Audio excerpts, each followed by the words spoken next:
보셨기를 바랍니다. 저는 매 끼니를 풍성하게 먹었더니 살이 좀 찐 느낌이 오늘 아침에 딱 일어나니까 느껴지더라고요. 자고 일어나서 거울을 봤는데 얼굴에 이게 기름이 좀 지고 평소보다 좀 이렇게 풍성해져 보이는 것 같았습니다. 맛있는 거 다 드셨어요? 집에서 맛있는 거 다 드셨죠? 풍성하게 좋은 한가위 같은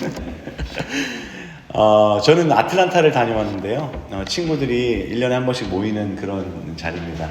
모여가지고 각자 한 끼씩 이렇게 돈을 내고 사 먹어요.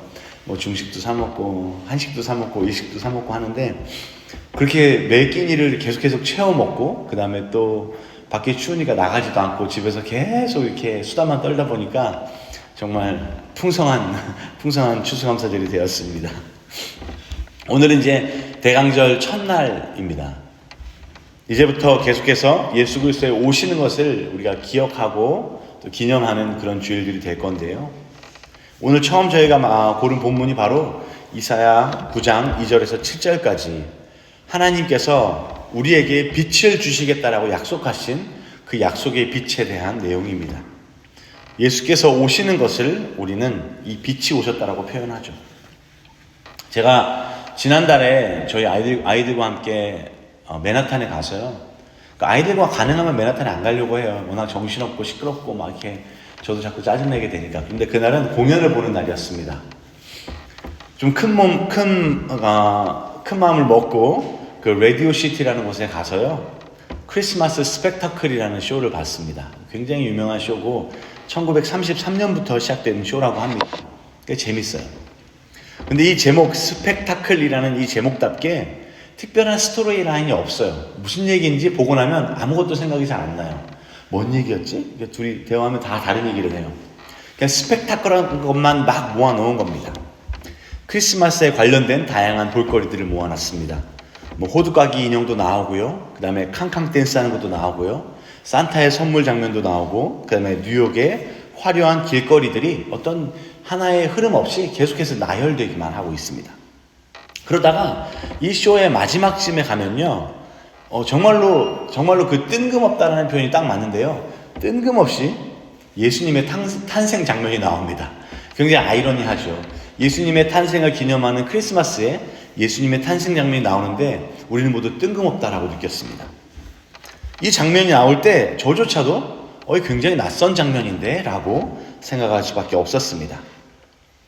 생각해보면 크리스마스의 주인공이 예수님인 것이 너무나 당연한데, 우리가 이것을 낯설게 느낄 만큼 세상은 크리스마스에서 예수님을 지워내는 데 성공한 것 같습니다. 그리고 어찌 보면 예수님의 탄생은 그저 이 쇼에서 마지막에 나오는 어떤 한 장면처럼 그저 크리스마스와 관련된 여러 가지 장면들 중 하나로 우리 머릿속에 각인되어 있는지도 모르겠습니다. 혹시나 이 쇼에서처럼 짧게 언급되더라도 예수님은 마치 초대받지 못한 손님처럼 어색하게 등장할 뿐입니다. 세상 사람들이 그렇게 크리스마스를 이해하는 것은 우리가 어떤 의미에서는 이해할 수 있다고 하더라도 우리 크리스천들 안에서의 삶에서조차 예수님을 마치 불청객처럼 이해하면 곤란하다라는 것입니다. 적어도 우리가 크리스마스 시즌 동안이라도 우리를 위해서 이 땅에 오신 예수님의 그 의미를 주인공으로서, 손님이 아니라 주인공으로서 다시 한번 기억하고 묵상하는 시간이 되면 좋을 것 같습니다. 예수님의 탄생은요, 다차원적이에요. 자, 다차원적이라는 건 무슨 말이냐면요, 여러분 아주 굉장히 그 퀄리티의 영화를 하나 보고 나면요, 그 영화에 대한 해석이 굉장히 다양합니다. 이것을 우리가 다차원적이라고 하거든요. 예수님의 탄생도 굉장히 다차원적입니다. 그 말은 그 현상을 이해하는 해석의 방식이 여러 가지라는 거예요. 몇 가지를 예를 들면 어떤 사람은 예수님의 탄생을 빛이라고 말합니다. 어떤 사람은 예수님의 탄생을 하나님께서 우리와 함께 계심이라고 말합니다. 또 어떤 사람은 예수님의 탄생을 우리를 죄에서 구하심이라고 표현합니다. 이렇게 다양한 해석들이 예수님의 탄생을 가지고 도출될 수 있다는 겁니다. 그리고 오늘은 그 중에서 빛으로 오신 예수님에 대해서 살펴보려고 합니다. 2절은요, 흑암에 거하던 백성이 빛을 본다라고 말하고 있습니다. 흑암에 거하던 백성이 빛을 본다. 백성들이 흑암에 거한다라는 이 표현은 우리 인간이 처한 상황을 아주 정확하게 묘사해주고 있습니다. 백성이 흑암 가운데 거한다. 우리 인생과 우리 인간이 처한 상황이 이 흑암과 어둠 가운데 거한 것과 너무나 유사하죠. 아무리 빛이 없고 어둡더라도요, 우리가 가만히 있거나 잠을 잔다면 아무런 상관이 없습니다. 그런데 이 어둠 가운데서 우리가 무언가 해야 한다면 그 흑암과 어두움은 굉장히 큰 문제가 되는 것입니다. 2017년에 저희 부부가 결혼한 다음에 라스베가스랑 그랜드 캐년 여행을 한번 간 적이 있습니다. 모두들 아마 최 장군님 빼고는 아마 다 다녀오신 것 같은데, 이때 저희가 집을 렌트했어요. 체로키 SUV를 렌트했습니다. 근데 저는 그때까지는 집을 운전해 본 적이 없어서 이 SUV에 라이트 버튼이 어디 있는지 몰랐어요. 다른 차처럼 그냥 이렇게 돌리면 된다고 생각했는데, 이거 희한하게 달려있더라고요. 저는 몰랐습니다. 빌릴 때만 해도. 근데 이제 그 차를 빌릴 당시만 해도 낮 시간이었기 때문에 라이트 킬 일 별로 신경 안 써가지고 아마도 그러니까 생각도 못했던 것 같습니다. 그런데 저희가 아주 어두워질 무렵에 그랜드 캐년 공원으로 들어가기 시작한 거예요. 입장료를 내고 들어갔는데 그 안에서도 이제 몇 시간을 달려야 되는 거예요. 한 10분, 20분 달렸는데 어두컴컴해지고 금방 깜깜해지더라고요. 서둘러서 라이트를 찾아보려고 막 하는데 찾아지지가 않는 겁니다. 그러다 차를 잠깐 세워놓고 찾아봤는데 아무래도 찾을 수가 없어요. 그러다가 겨우겨우 이렇게 만져지는 게 있어가지고 왼쪽에 있는 이 조그만 조그 셔틀 같은 게 있어가지고 이거를 처음엔 돌리는지 모르고 이렇게 무조건 막 눌렀습니다. 저는 눌러야 되는 줄 알고. 근데 이 차가 또 오래되고 고장이 나서 그 버튼이 안으로 들어가 버린 거예요. 라이트를 켜지도 못하고 아무것도 하지도 못하고 어쨌든 가기는 가야 됐기 때문에 출발을 했습니다. 아주 미세한 미등에만 의지하고 달빛에 의지해서 호텔로 한 30분 정도 운전을 해서 간 기억이 있습니다. 이게 어둠과 캄캄함이라는 것은요, 그냥 앉아서 쉴 때는 상관없는데요, 우리가 무언가를 하려고 할 때에는 이 어둠은 우리에게 굉장한 고통과 공포가 되는 거예요. 흑암에 거하는 백성들이 가만히 있는 사람들이면 상관없는데요, 이 흑암에 거하는 백성들은 하나님의 일을 해야 되는 사람들입니다. 그렇기 때문에 흑암 가운데 거하는 게 굉장한 장애와 공포와 불편함이 된다는 겁니다. 그런 흑암에 거하는 백성들에게 하나님께서 빛을 비춰주신다는 거예요. 소망을 주신다는 겁니다. 그들이 거하고 있던 흑암은 어떤 흑암이었냐면요, 단지 그냥 수사적인 표현이 아니라 당시 이스라엘 사람들은요, 실제적으로 도덕적인 타락과 또 정치적인 불안정의 상황 가운데 살고 있었습니다. 도덕적으로 굉장히 타락했던 사람들이에요. 흑암 가운데 거했던 사람들입니다. 그들은 끊임없이 이웃나라의 우상들을 섬기기에 바빴습니다. 그 유명한 다곤 신이라는 블레셋의 신을 이스라엘 백성도 섬겼다라는 겁니다. 그리고 당시에 북이스라엘을 멸망시켰던 아수르의 공격은 이제 남유다를 위협하고 있었지만 그들은 하나님께 돌아가기보다는 계속해서 이웃나라들의 우상을 섬기며 그들에게 구원을 구했습니다. 그러니까 이사야가 선언하고 있는 이 흑암이라는 그 상황은 영적으로 눈먼 상황과 아수르의 군사적인 위협 앞에 두려움과 절망한 사람들의 상태를 실제적으로 나타내는 말이었던 것입니다. 문제는 이 이스라엘 사람들의 상황이 보편적인 인류의 상황이라는 거죠. 우리가 처한 상황이 이스라엘이 거했던 상황과 전혀 다르지 않습니다. 우리는 더 이상 블레셋의 다곤신을 섬기지는 않고 있지만, 그리고 아수르의 위협을 받고 있지는 않지만, 우리의 죄와 우리의 불순종으로 인한 흑암 가운데 거하고 있는 것은 한 가지라는 겁니다. 우리는 하나님이 아닌 수많은 우상을 섬기고 있습니다. 삶의 안정이라는 우상, 건강이라는 우상, 자녀라는 우상, 관계라는 우상, 혹은 돈이라는 우상, 명예와 성취라는 우상, 인기와 인정이라는 우상 등등 우리는 끊임없이 우상을 섬기고 있습니다. 그리고 나이가 들면서 나 자신을 살펴보면 볼수록 우리 안에는 은밀하고 교묘한 우상들이 더 많이 발견되는 거죠. 이 우상들은 너무나 교묘해서 자기 눈에만 안 보여요. 그래서 한 발짝만 떨어져서 다른 사람의 삶을 살펴보면 저 사람 우상 섬기고 있네 라는 게 눈에 빤히 보입니다. 그런데 당사자만 못 보는 거예요. 두세 사람만 모여서, 두세 가정만 모여서 2박 3일을 지내면서 대화를 해보면 저 집은 그 우상을 섬기고 있구나 라는 게 뻔히 보이는 거예요. 그러면서 돌아오는 길에 생각해보면 다른 사람도 내 안에서 그런 우상을 받겠구나 라는 것을 그때 우리는 깨닫게 된다는 겁니다. 이 우상은 너무나 교묘해서 우리가 인생의 위기에 처하지 않고는 우리가 볼 수 없게 된다는 겁니다. 우리는 끊임없이 하나님 아닌 우상을 섬기고 있으면서도 그것을 인지하지 못해요. 그런 흑암 가운데 우리가 거하고 있다는 겁니다.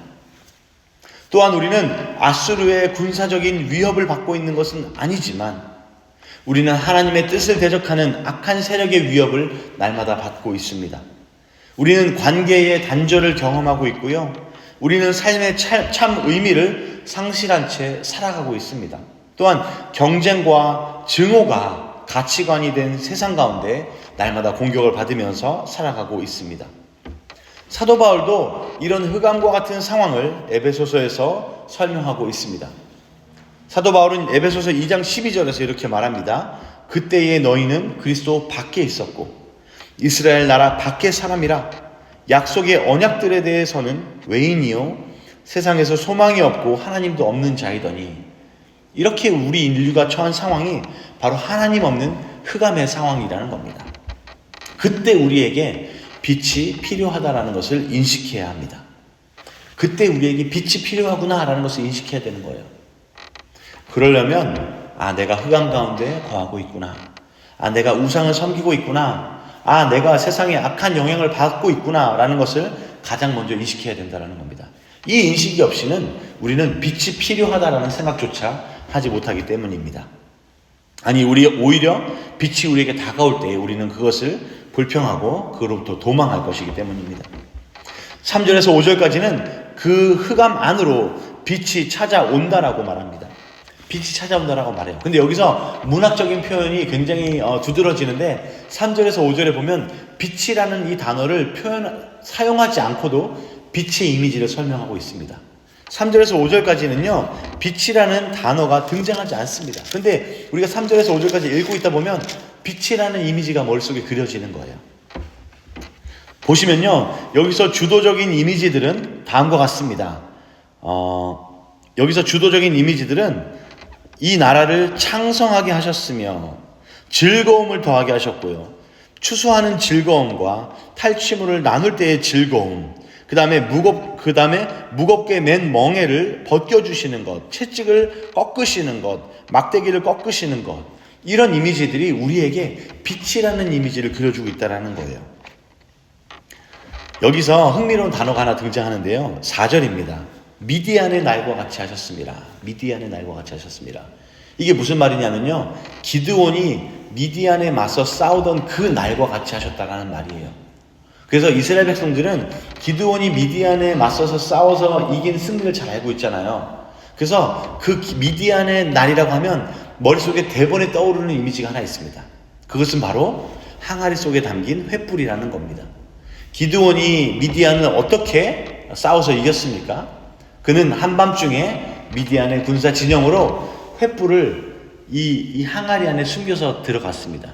그리고 일순간에 이 항아리를 깨치면서 횃불을 들고 이 미디안 군을 공격했다라는 거예요. 그러니까 이 이야기를, 이 미디안의 날이라는 단어를 듣던 순간에 이스라엘 백성들의 머릿속에는 그 횃불이 머릿속에 그려지는 거죠. 빛이라는 단어를 사용하지 않고도 빛의 이미지를 이스라엘 백성에게 던져주고 있다는 거예요. 전쟁하는 날, 추수하는 것, 탈취물, 바로 이런 단어들이 다 미디안의 압제를 떠올리게 하는 말이라는 겁니다. 그리고 5절에 보면 어지러이 싸우는 군인의 갑옷과 피 묻은 복장, 이런 것들도 다 미디안의 기드온의 300명의 군사에게 혼란스럽게 흩어졌던 미디안 군대를 묘사하고 있는 것입니다. 그러니까 이사야가 말하고 있는 것은 흑암에 거하던 백성 가운데 빛을 주실 것인데 그 빛은 어떤 빛이냐? 기드온의 횃불과 같은 빛이라는 겁니다. 흑암 가운데에, 미디안의 압제 가운데에, 어둠 가운데 살아가고 있던 이스라엘 백성에게 승리가 되었던 그 빛처럼 이제 이 이스라엘 백성에게 하나님께서 빛을 주신다라고 선언하고 있다는 겁니다. 흑암 안에 있는 백성에게 확실한 승리를 주실 것이라고 약속하고 있는 것입니다. 이렇게 확실한 승리를 하나님께서는 약속하고 계시다라는 거죠. 근데 우리에게 문제가 있어요. 하나님의 승리의 약속은 이렇게도 확실한데 우리는 한 가지 착각하고 있는 게 어두움이 빛을 막는다고 착각합니다. 어두움이 빛을 막는다고 착각해요. 생각해보면 말이 안 되는데요. 우리는 어두움이 빛을 막는다라고 착각합니다. 이런 겁니다. 내 죄가 너무 커서 하나님이 내 기도에 응답하지 않으시는 것 같아. 전형적인 어두움이 빛을 막는다라고 착각하는 겁니다. 내 나쁜 습관 때문에 하나님과 나의 관계는 절대로 올바르게 될 수 없어. 전형적인 어두움이 빛을 막는다고 착각하는 거예요. 우리 집안의 악한 이 역사, 악한 히스토리, 나의 부모의 나쁜 영향 때문에 내 삶은 더 이상 풍성해지기 힘들 것 같아 라고 말하는 것, 이것도 전형적인 어두움이 빛을 막는다라고 착각하고 있다는 겁니다. 하지만 하나님께서는 성경을 보시면 이스라엘 백성들의 죄악과 불순종에도 불구하고, 그리고 기드온의 그 군사의 수가 적음에도 불구하고, 그들의 상황이 흑암과 같은 상황이었음에도 불구하고 그 빛을 통해서 구원을 주셨다는 겁니다. 그리고 그 구원을 지금 우리에게도 선언하고 계신다는 것을 믿으시기 바랍니다. 이 빛은 우리에게도 찾아온다는 거예요. 이스라엘 백성들의 그 역사 가운데, 흑암 가운데 있었던 그들에게 빛이 왔던 것처럼 지금 우리에게도 동일한 빛이 찾아온다는 겁니다. 자, 이 빛이 우리에게 필요하다는 것을 인식하는 것이 구원 역사의 시작점이라면, 이 빛이 흑암 가운데 비친다라는 약속은 우리에게 안도와 소망을 가져다 줍니다. 오히려 우리의 삶이 너무 어둡기 때문에 우리에겐 빛이 더 필요한 것입니다. 어둡기 때문에 빛도 소용없다라고 말하는 것은 너무나 어리석은 말이라는 거예요. 우리의 삶이 너무나 어둡기 때문에, 흑암 가운데 거하기 때문에 우리에게는 빛이 필요하고, 또 그 빛은 우리에게 있는 어둠의 세력보다 더 강하다는 것을 인정해야 합니다. 예수님께서는 바로 자신이 그 빛이라고 요한복음에서 선언하십니다. 그 빛은 바로 예수님이시며 죄와 사망의 권세를 물리치신 분이십니다. 그분의 탄생은 바로 빛이 흑암 가운데로 깨고 들어오시는 순간이라는 거죠. 그러니까 이사야가 예언한 그 흑암 가운데 비추이는 그 빛의 완벽한 성취가 바로 예수님을 통해서 왔다는 겁니다. 6절과 7절은요, 예수님의 탄생을 예언하고 있습니다. 이는 한 아기가 우리에게 낳고 한 아들을 우리에게 주신 바 되었는데 그 어깨는 정사를 메었고 그 이름은 기묘자라 모사라, 전능하신 하나님이라, 영존하시는 아버지라, 평강의 왕이라 할 것임이라. 그 아들이 온다라는 거예요. 그렇게 예언하고 있다라는 겁니다. 한 아이가 태어날 것인데 그 아이는 4단어로 표현되고 있습니다. 이 4단어는 첫 번째로 순서대로 살펴보면 기묘자라 모사라고 말하고 있습니다. 기묘자라 모사라. 영어로는 Wonderful Counselor라는 거예요. 우리의 인생의 문제에 답이 없고 낙담되고 길이 보이지 않을 때에 우리에게 가장 놀랍게 상담해 주실 수 있는 분이 바로 이 기묘자라 모사라라는 분입니다. 우리 삶의 모든 고민 가운데에 놀라운 지혜로 우리를 인도해 주실 분이라는 겁니다. 우리의 힘듦을 들으시고 우리에게 공감하시면서 우리로 하여금 곤란에서 벗어나갈 가장 좋은 해결책을 알려주시는 분이라는 겁니다. 바로 예수님이 그러한 빛이시라면 우리는 그러면 어떻게 살아야 하는가? 우리는 바로 이 기묘자와 모사인 그분의 인도하심을 따라서 살아가야 합니다. 이런 겁니다. 그분을 왕이라고 고백하는 우리의 삶이 있어야 된다는 거예요. 원더풀 카운슬러라고 이름만 붙여놓고 그 카운슬러에게 가지 않고 그 카운슬러에게 상담하지 않는 것은 그분을 카운슬러라고 인정하지 않는다는 거예요. 그분을 만약에 우리가 원더풀 카운슬러라고 인정한다면 우리는 우리의 모든 삶의 문제를 그분에게 가져가야 된다는 겁니다. 그 앞에서 고집 부리지 않아야 된다는 거예요. 그분의 조언에 우리의 삶의 방향을 바꿀 수 있어야 된다는 겁니다. 둘째로는 그분은 전능하신 하나님이라고 표현하고 있습니다. 예수님을 전능하신 하나님이라고 표현하고 있습니다. 인간의 몸을 입고 오셨지만 그분은 우리와 같지 않으시고 하나님과 동일한 한 분이십니다. 바로 그렇기 때문에 그분은 우리의 죄의 문제를 해결할 수 있으십니다. 그러니까 예수님이 하나님과 한 분이라는 이 표현은 예수님이 우리의 죄의 문제를 해결하시는 분이라는 뜻입니다. 우리의 죄의 문제를 해결하시는 예수님을 믿어야 합니다. 날마다 우리를 괴롭게 만드는 이 죄의 문제, 그리고 우리를 불안하게 만드는 이 불안의 문제에서 자유함을 선포해야 됩니다. 그 이유는 바로 예수님이 전능하신 하나님이시기 때문입니다. 세 번째로는 이 예수님을 영존하시는 아버지라고 표현합니다. 영존하시는 아버지. 영원하다라는 거예요. 영원하시다라는 말은 단지 내가 이만큼 오래 살았어, 내가 이만큼 영원할 거야 라고 자랑하시려는 것이 아니라 우리를 향한 그분의 사랑이 영원하시고 불변하시다라는 말입니다. 그러니까 이 선포는 영원하다, 하나님의 사랑이, 예수님의 사랑이 영원하다라는 이 말은 조건적이지 않다라는 뜻입니다.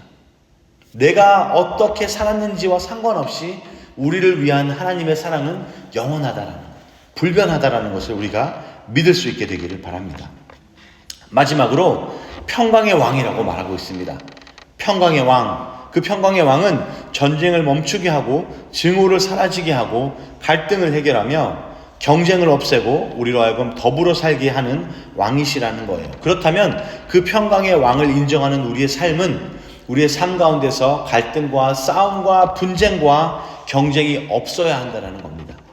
다른 사람들을 바라보면서 질투와 시기와 불평과 불만의 말이 아니라 사랑하는 말, 더불어 사는 말, 평화의 말을 할 수 있어야 된다는 것입니다.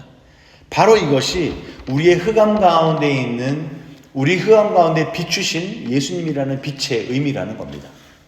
그래서 이제 우리가 크리스마스를 맞이해서, 성탄절을 맞이해서 예수님이 우리에게 빛으로 다가오신다라고 막연하고 추상적으로만 고백할 것이 아니라 이 빛이 도대체 무슨 의미인지, 그리고 그 빛이 내 삶에 어떤 변화를 가져와야 되는지 구체적으로 생각해 볼 수 있게 되기를 바랍니다.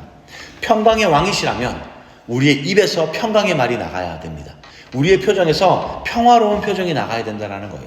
우리의 관계가 부드러워져야 된다라는 말입니다. 그분이 영원하신 왕이시라면 우리의 삶에서도 조건적인 사랑이 아니라 영원하신 사랑을 주고 받는 관계가 있어야 된다는 거죠. 그분이 전능하신 하나님이시라면 우리가 더 이상 죄의 문제에 대해서 불안해할 것이 아니라 영원하신 자유를 선포할 수 있어야 된다는 말입니다.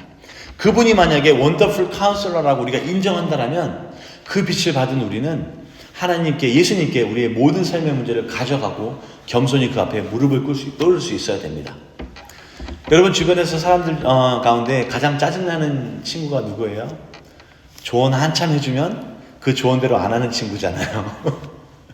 1시간, 2시간을 들여서 조언을 다 고민을 들어주고 조언을 해줬는데 그대로 안 하고 자기 마음대로 하는 친구들이 있어요. 짜증나는 친구들이에요. 우리가 하나님께 그러고 있지는 않은지 한번 생각해 보시기 바랍니다.